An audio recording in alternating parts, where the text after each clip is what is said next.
Okay, so now we're going to be talking about the cash impact on the financing of the structure on the buyout. So ideally, we want cash, sure, but how many buyers on their balance sheet actually have an amount of cash that's going to be able to be equal to the dollar expectation of the seller, right? And so if you're selling for a couple $100,000, a couple single digit millions, or a couple tens of millions, then your buyer has to be qualified to be able to have that much on the spread on the balance sheet. So at some point early in, even before the LOI, there has to be verification that there's that much cash even available, right? So you're gonna have to rely on your investment banker, your broker, or yourself to be able to go verify that that dollar amount is there. So when you're expecting green cash, you've got to go check and verify that that's actually happening if that's what you're going to want to be able to get. Now, think about it this way. How many people carry bags of money around, right? And so if you don't have bags of money, what is it that you're expecting from a buyer that they're going to have bags of money? And it's not going to be very common to be able to have someone that carries that much cash on their balance sheet and in their bank account. And so therefore, you automatically know that the number of buyers that are available for that size of a cash out are going to be a challenge. Okay? So then you ask, okay, well, where are they going to get it? And the buyer's perspective is going to be looking at the cost of money. Okay? And as you know, interest rates for a loan is going to be, a minimum of 3%, but easily it's in the 6 to 8% range, and even in the 12% range, right? And so the cost of the money, if they don't have cash, is going to carry that kind of percentage. So when they're looking at paying you out for your total dollars in cash on the day of closing, they've got to be able to figure in on the buy side, not just the dollar amount they're going to pay you, but they've got to be able to add in whatever interest rate is going to be applied to the money that they borrow to be able to have your cash, and that is actually the charge. So they're looking at dollar amount plus 7%. Now they're hoping, of course, that the cash flow from buying your company is going to be able to pay this off, so the effective interest rate's a lot lower. But that's not a detail I want to get into right now. Just to understand that the buyer is looking at a dollar amount larger than just the simple cash value that you're looking for, okay? Now, they're going to be able to look at this in a couple different ways. They're going to be able to, there's cash in the balance sheet. There's lines of credit that they could hit.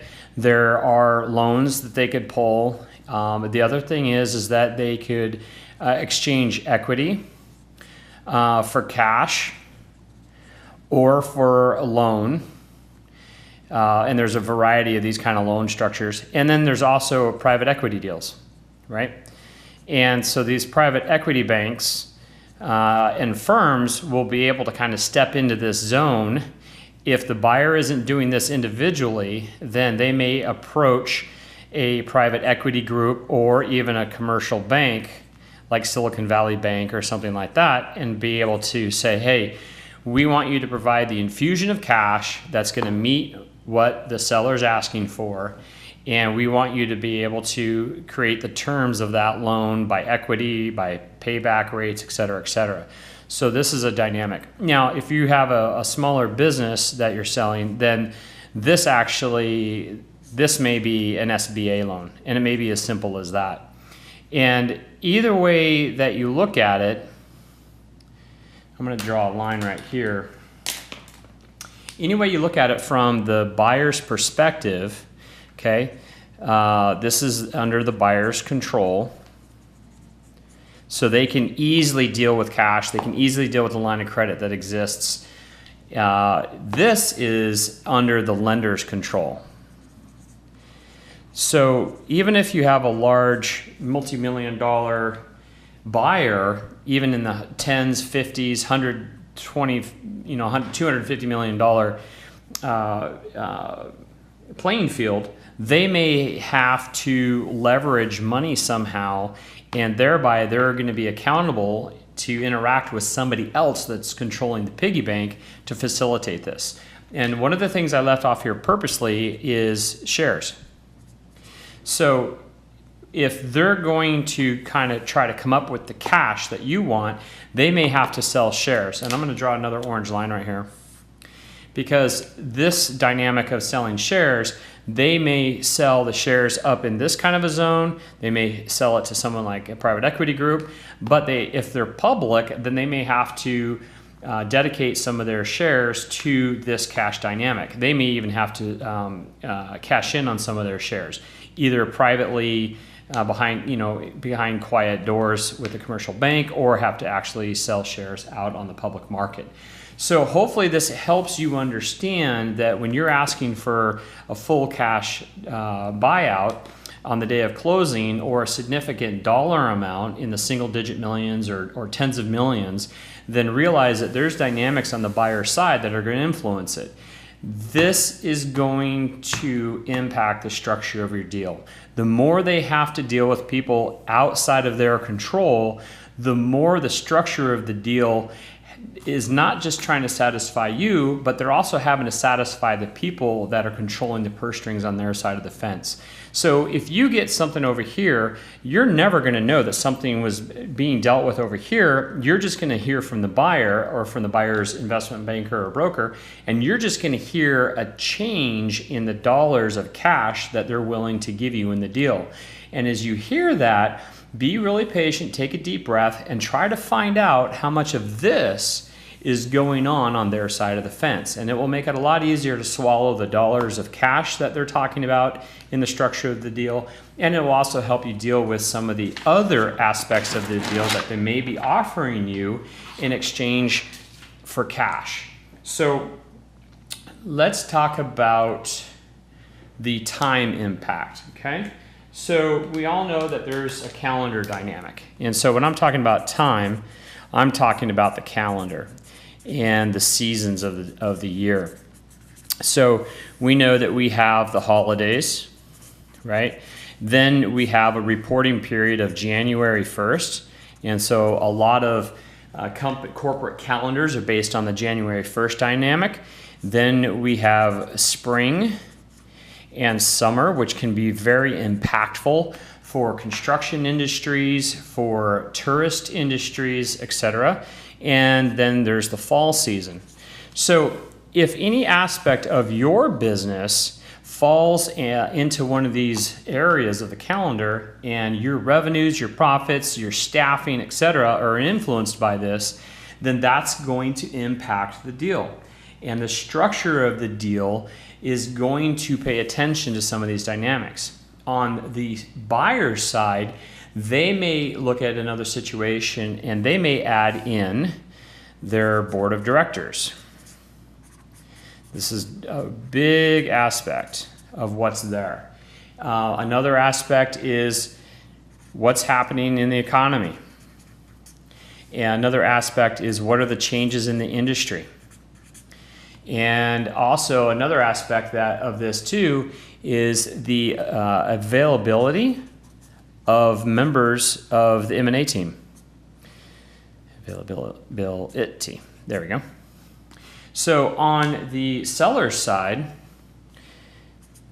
it may simply be seasonal dynamics, but on the buyer's side, for them to be able to get through all the process of their deal, the time and the calendar involvement could be impacted by these folks. For example, if the board of directors meets every month, then you know you're going to have a month time cycle.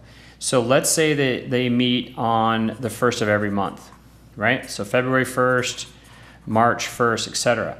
Now, if they met on February 1st and all of a sudden you have some impactful information that has to be processed, then you could wind up waiting all the way through February, all the way into March before you get that decision. So you could be waiting a full 3.5 weeks to be able to get to that. Now, if they decide that, no, we're not going to put this topic on that board meeting, then all of a sudden you're waiting 3.5 weeks over here and you're waiting 4 weeks over there. So now all of a sudden you've waited 7.5 weeks for their board of directors to deal with some issue with your buyout.